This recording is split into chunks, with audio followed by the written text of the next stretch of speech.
Le gouvernement entend-il assurer la pacification de tout le territoire national en mettant un accent particulier sur le secteur de la défense et sécurité, notamment dans l'est du pays? Un accent particulier également a été mis sur le recensement et l'identification de la population, l'organisation des élections générales, la maîtrise de la pandémie à Covid-19, ainsi que la prise en compte de la subvention pétrolière pour le maintien d'un prix social à la pompe. J'ai abordé successivement les points ci-après. 1. L'état d'exécution du budget en cours au premier semestre. 2. Les perspectives économiques internationales et nationales sous-tendant la préfiguration du budget de l'exercice 2023. 3. La programmation budgétaire 2023-2025 et la déclaration des risques budgétaires y relatifs. 4. La configuration du projet de loi de finances pour l'exercice 2023. Pour la toute première fois, et c'est d'une manière spectaculaire. Dans ce pays, on ne croyait pas qu'on pouvait atteindre même 6 milliards de recettes propres. Aujourd'hui, on est à 14,6 milliards. Donc, ces points-là, le gouvernement mérite d'être sincèrement félicité.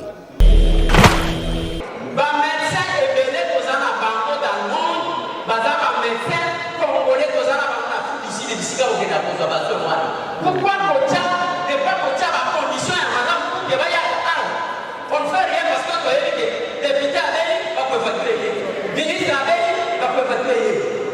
Et ça madame.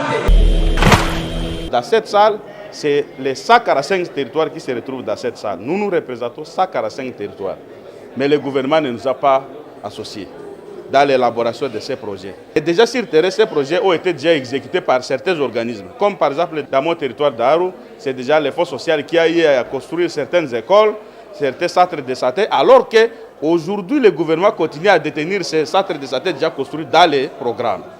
Alors je me posais la question, à quoi servirait maintenant cet argent-là? Parce que les centres de santé sont déjà construits, l'école est déjà construite. Ce qui m'a fait dire que l'odeur de détournement s'est fait sentir déjà à ce niveau.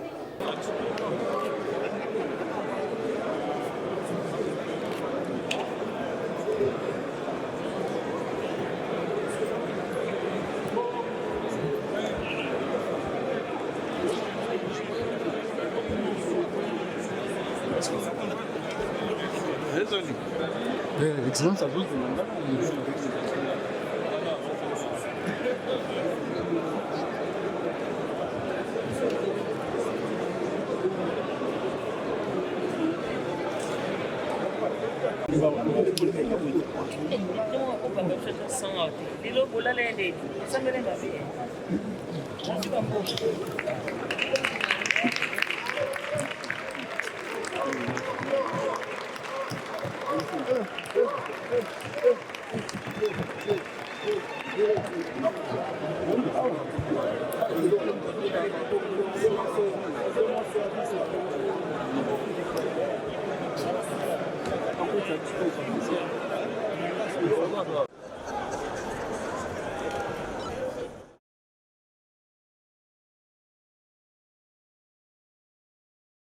Pour 2 minutes.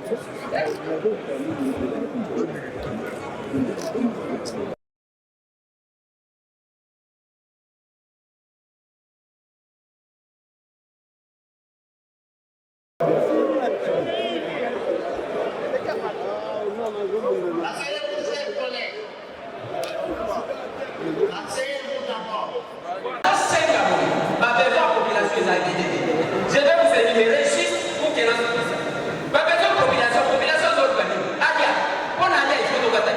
il faut tout il faut tout il faut tout ça la population ça la santé. Bah médecin et belé aux dans le monde, bah médecin congolais aux ici des pourquoi Kocha n'est pas Kocha la condition à madame pour que vaya on ne fait rien parce que les députés avec va pouvoir facturer, ministre avec va pouvoir facturer. Et ça madame Yami Bale, honorable président. Et ça n'est pas autant pour la candidature. Au fond, nous sommes en Zéla, les autres années. Avion, Zéla, très, et l'autre mon côté.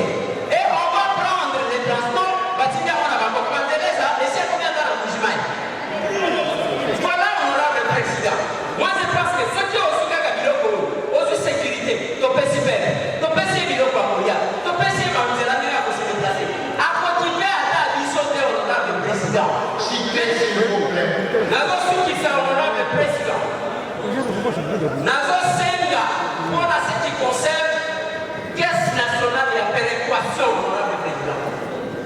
Il faut total pour équilibrer les ZTT. Sinon, ma campagne, la province, moi, pas que la province, vous arrêtez. Il y a quand même la 147 territoires. Il faudra qu'il vote là. Moi, qui pose au Banda, au pose province, au Yasika, là, le programme qui a été de mon côté, au président montant là, au Yaka, au Seigneur, le côté honorable président. Là, dans ce qui fait honorable président pour la Koloba, monsieur le Premier ministre, ce qu'il y a il y a des leçons dans la discours et la qualité que le peuple puisse parler ça. J'ai dit honorable. Voilà. Il a la passe.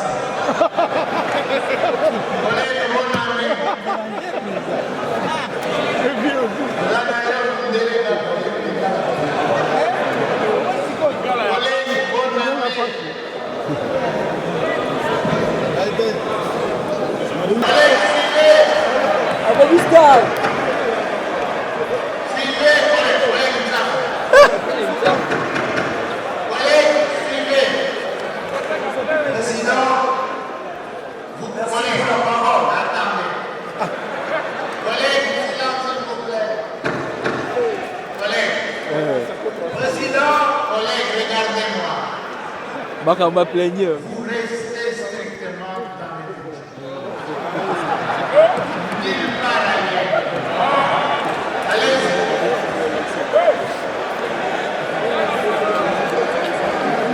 Président, l'expérience nous rend sage. Profite de votre expérience. Président, j'ouvre une petite parenthèse. Vous savez tout. Les amis, respectons-nous mutuellement. Vous avez constaté, Président, c'est une parenthèse que j'ouvre, je vais la fermer rapidement. Vous avez constaté ce qui vient de se passer ici. Nos amis ne sont pas là. Ils sont là. Ils sont de la minorité. Ils sont là. Si nous n'avons pas le sens de respecter la minorité, nous ne saurons pas construire la nation. Ils sont là. Ils sont là. La minorité apporte la beauté. La minorité, c'est la lettre de la démocratie. Président,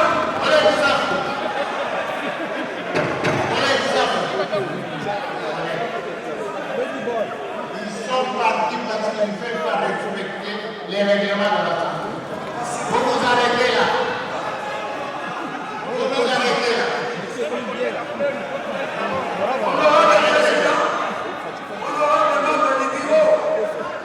Honorable député, chers collègues, je remercie sincèrement notre gouvernement d'avoir abattu un travail formidable dans un temps record.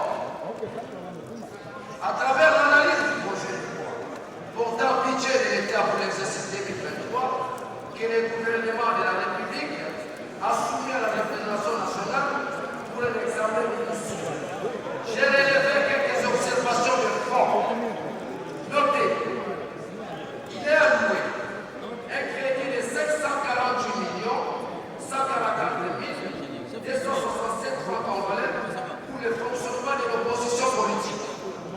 Ça photographe. Budgétaire 2023. Il convient de rappeler que dans le cadre du budget de l'exercice 2022, il a été alloué un crédit de 783 34 669 Armand. à cette institution politique. Or, malheureusement, honorable président, aucun franc n'a été décaissé. Monsieur le Président, je venais m'adresser au Premier ministre. Monsieur le Premier ministre,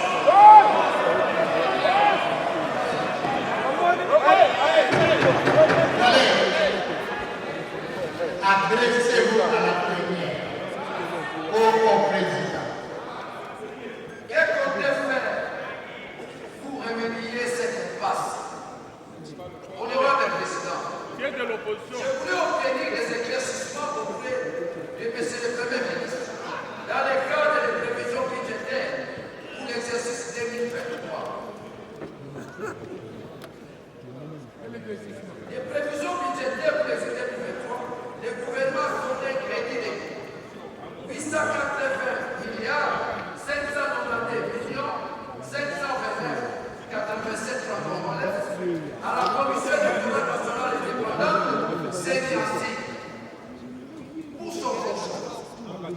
souviendra que les crédits de 581 milliards 709 millions 843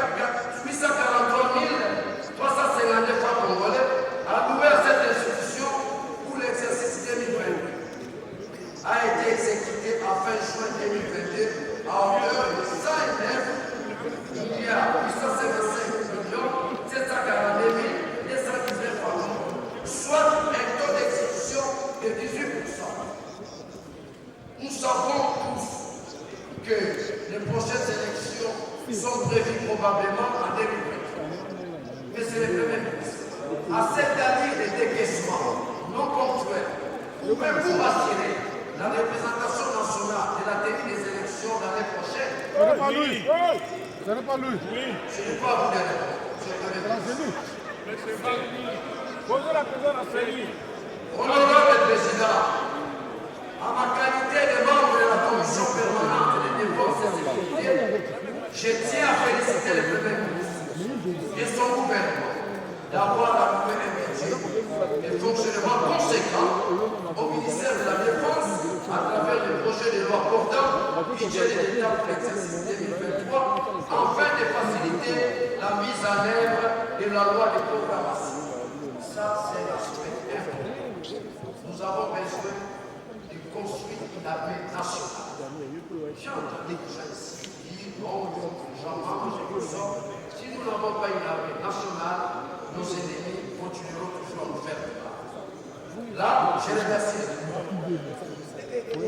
Monsieur le Président, j'hésite, par rapport, n'est-ce pas, à ce secteur sensible, la santé. On a légalisé, n'est-ce pas, le PIB, on a mécanisé. J'aimerais savoir, Monsieur le Premier ministre, j'ai suivi les amis qui parlent du village, mais Kinshasa, c'est aussi un village. Je m'adresse à la première. Les amis, les Belges nous ont laissé ce qu'on appelle des hôpitaux de référence. Chaque commune ici à Kinshasa avait un hôpital de référence. Vous allez à Matete, vous avez un hôpital de référence.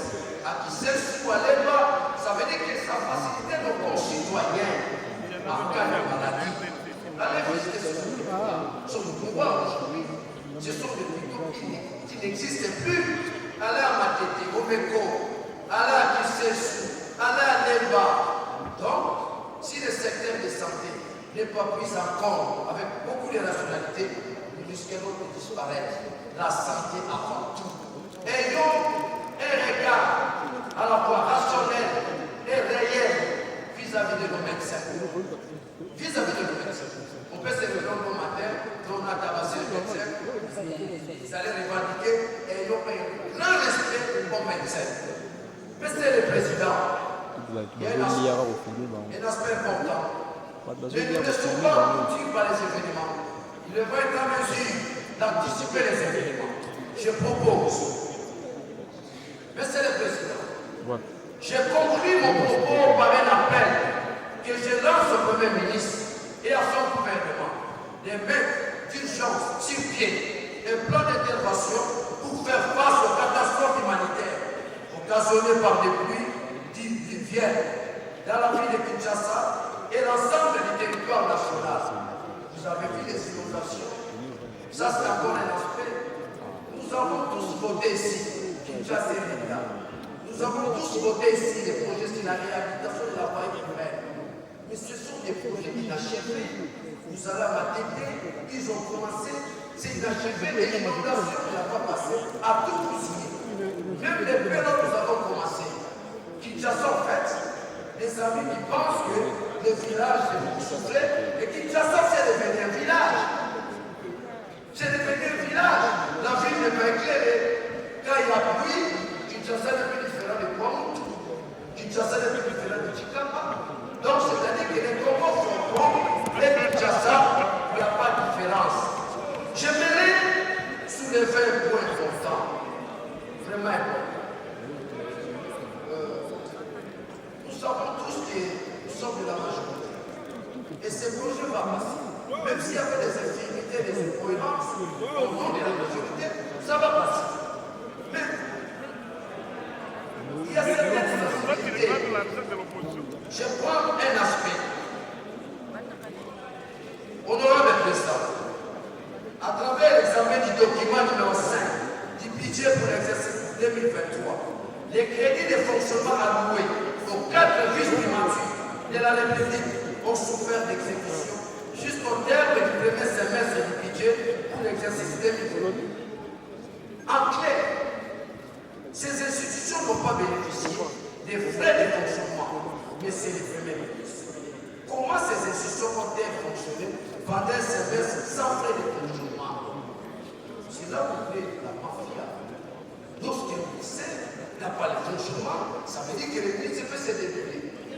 C'est comme une sauce à moyen. Ah, le ministre peut se développer. Parce qu'il n'a pas de moyens de fonctionner. Quand il s'est développé les bras pendant un semestre, il ne faut pas être à mesure de fonctionner. Parce qu'il n'y avait pas de moyens. Ça s'est passé. Il trouvait les moyens.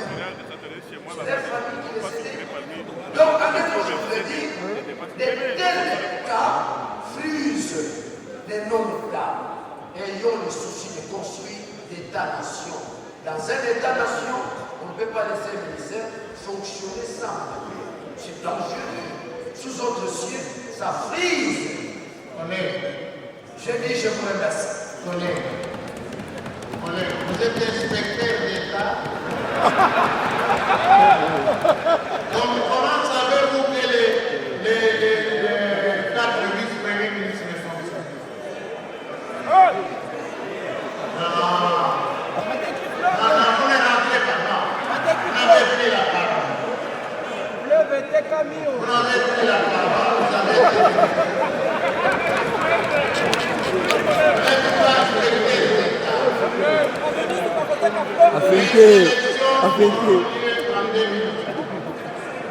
Rassurez-vous. Ne pensez jamais au glissement. Je sais que vous avez pensé à ça.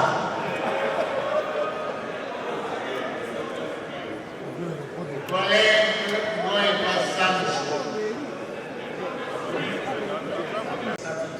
C'est-à-dire sur l'embellie des cours des matières premières.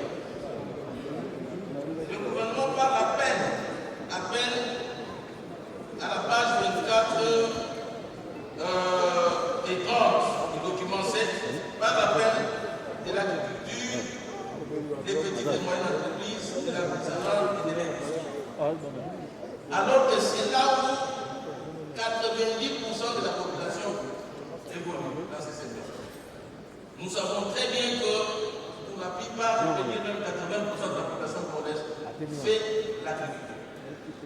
Et la conséquence de la négligence de l'agriculture fait que pendant que nous parlons de l'accroissement du budget, chez moi, en Logimaï, on parle de l'accroissement du prix du mécanisme qui a quitté 2500 francs pendant que c'était la moyenne du prix, qui était à 1500 pendant mes 12 ans.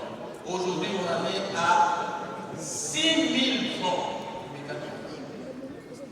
Les mêmes pleurs sont ressentis à Kananga, où on dit qu'on est en train de jeter le maïs dans les rivières d'Ango. Pourquoi? Parce que c'est rare.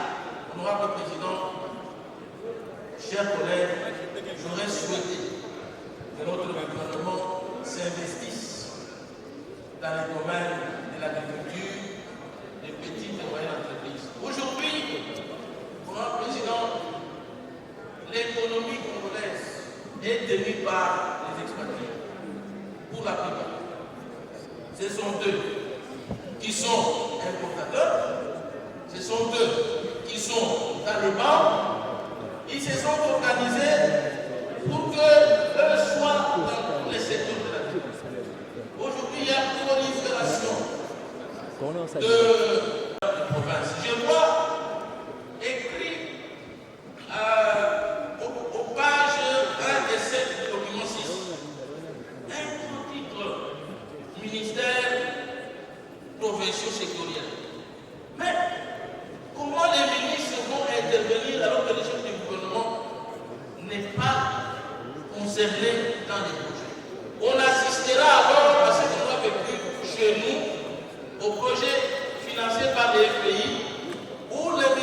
n'interviennent que pour couvrir les dégâts.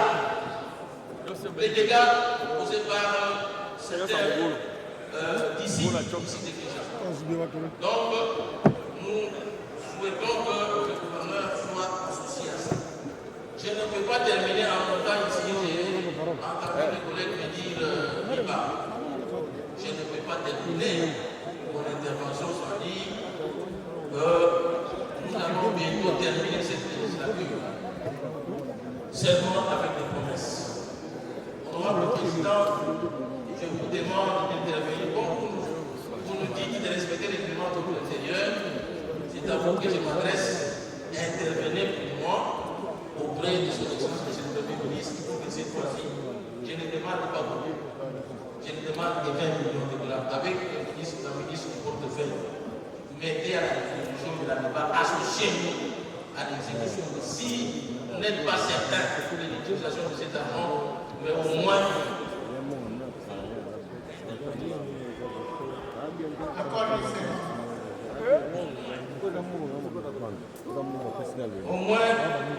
on peut dire qu'on n'a pas de discours sans Guamiba. Qu'est-ce qui bloque? Il y a des crédits, l'année se termine, aucune exécution. Donc, cette fois-ci, au moins, que vous puissiez faire quelque chose, ne serait-ce que les 20 millions de dollars, nous, députés de la province de Zagada, nous serons associés à l'affectation de ce budget. J'ai dit,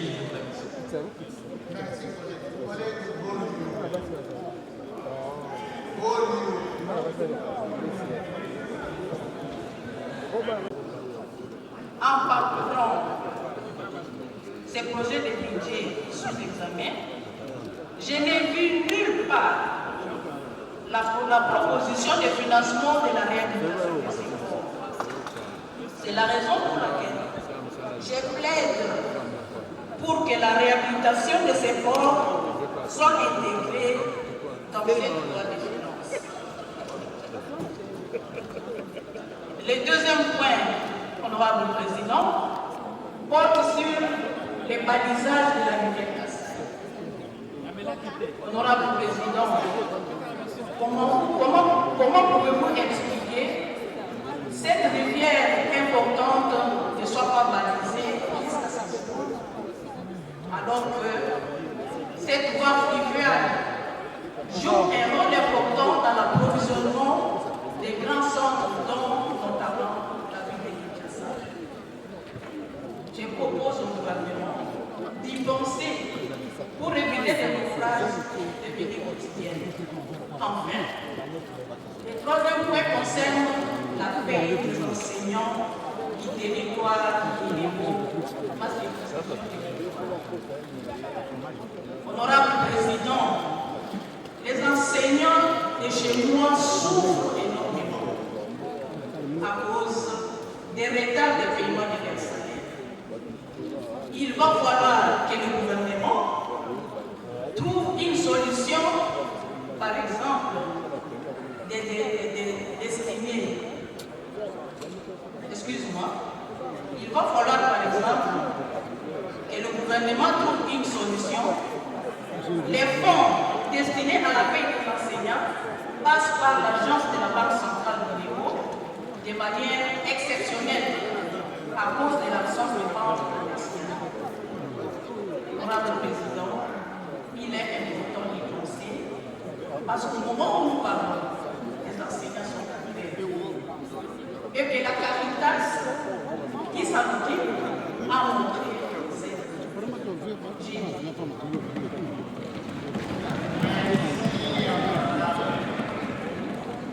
Honorable Dédé Kondo.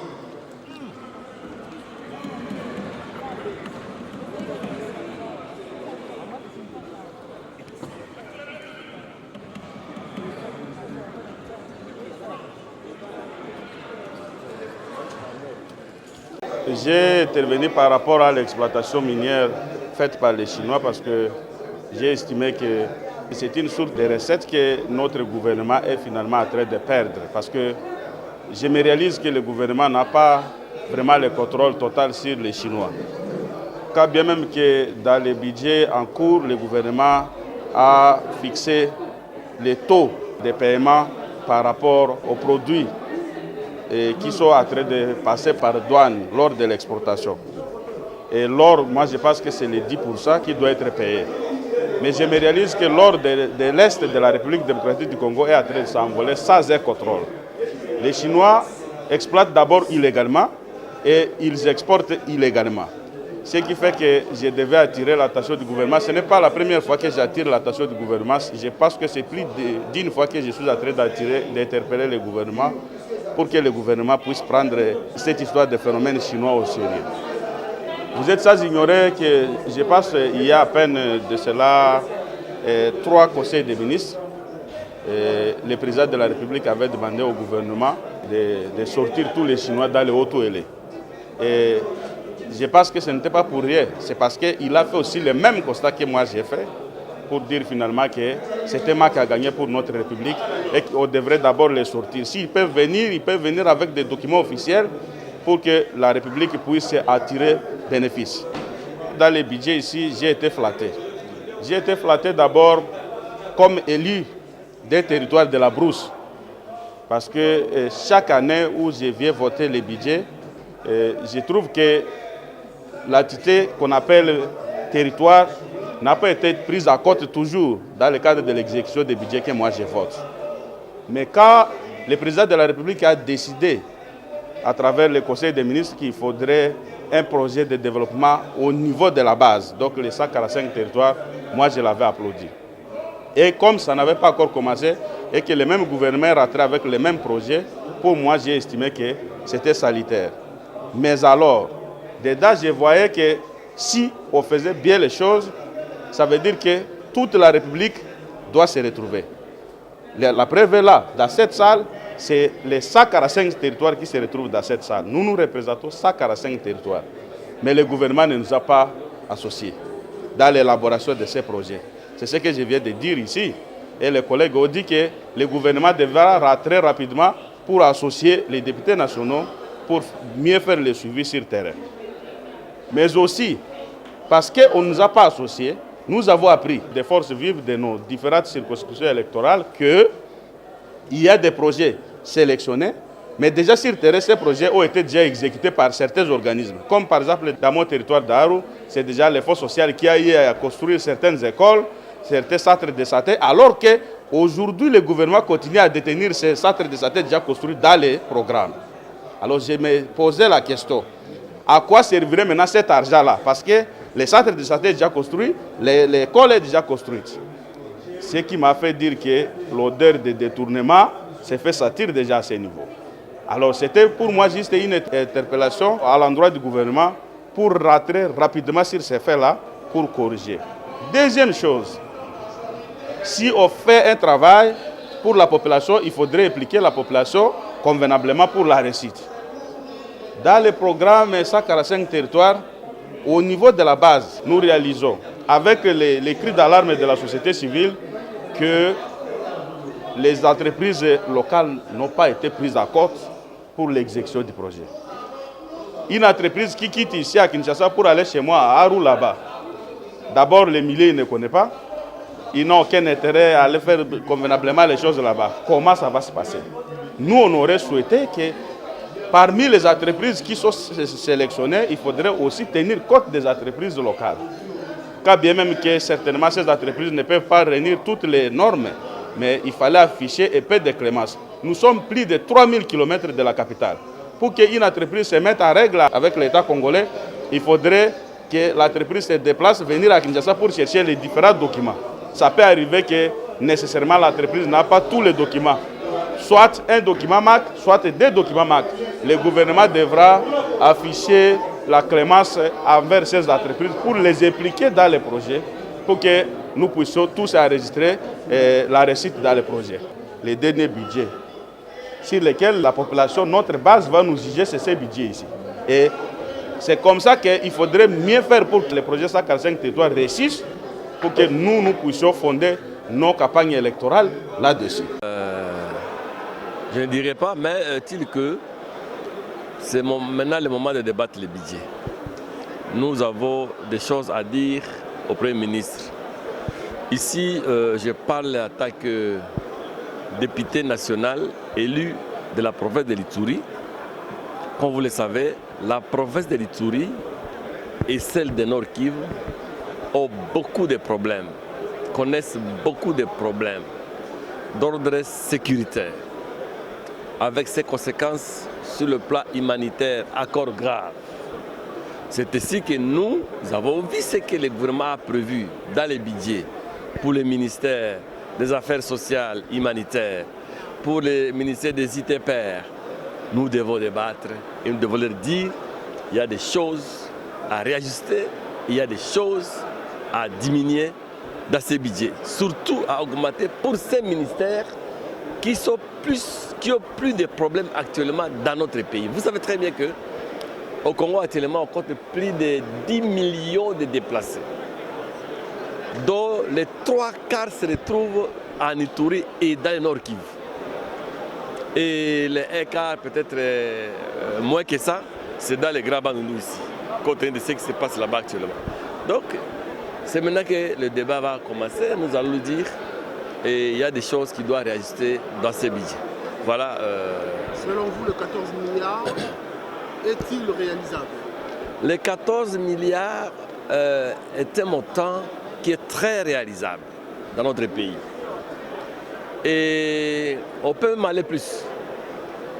Mais faut-il maintenant voir les conséquences de cette performance sur la vie sociale des Congolais? Voilà. Le budget a augmenté, le budget a doublé depuis cet temps. Maintenant, quelles sont les conséquences de cette hausse de budget sur la vie sociale des Congolais que nous sommes, des journalistes que vous êtes? Voilà la question qu'on doit se poser. Donc nous devons sentir dans les sociétés des Congolais qu'effectivement, le budget a augmenté. Et le gouvernement doit se comporter en conséquence. Voilà, monsieur le journaliste. À moi de vous remercier. Oui, bon, la première impression, c'est que c'est encourageant. Nous félicitons le gouvernement Sama Lukonde, pour la mobilisation des ressources. Jamais personne ne pouvait s'imaginer qu'on pouvait atteindre un tel seuil de mobilisation de ressources. Et pour cette raison, voilà, nous disons félicitations au gouvernement Sama Lukonde. Mais deuxième chose, c'est que nous voudrions qu'il y ait une corrélation. La corrélation entre la mobilisation des ressources telle qu'envisagée, aussi telle que réalisée, ainsi que le vécu quotidien du citoyen ou de la citoyenne congolaise. Et ça devrait être le leitmotiv ou le social même du Congolais prôné par le président de la République, Félix-Antoine Tshisekedi Tshilombo. 14 milliards, c'est réalisable selon vous? Oui, mais c'est même peu. C'est même peu parce que là, la pression fiscale est mise en vigueur. Les services de contrôle sont réellement à pied d'œuvre. Il a parlé de la Cour des comptes, il a parlé de l'inspection générale des finances, sans oublier le Parlement qui est dans son rôle traditionnel de contrôle. Alors nous comprenons qu'avec l'encadrement de ressources, l'encadrement de la mobilisation des recettes de l'État, donc plus de 14 millions, c'est même peu, et nous pensons que prochainement on irait un peu plus. Donc ce n'est pas un budget utopique, c'est réalisable, mais nous voudrions que cette corrélation entre les ressources mobilisées et le vécu quotidien du peuple congolais, vraiment qu'on trouve qu'il n'y a pas écart et que les peuples congolais puissent se retrouver. Dans le contexte actuel, que serait le secteur privilégié? Oui, le secteur privilégié, vous savez que le pays est dans une menace, nous sommes en guerre pratiquement. Donc la sécurité, donc on doit rechercher la paix, ça c'est la priorité parce que sans la paix, nous ne pouvons ni amorcer le développement, ni amorcer des grands projets de développement. Et donc la sécurité demeure la priorité de tout. Et deuxièmement, c'est amorcer le projet d'autoprise en charge. Et l'autoprise en charge, il faut penser à l'agriculture, l'élevage, et tout ce qui va assurer la production des besoins primaires de la population. Merci. Je vous dis merci.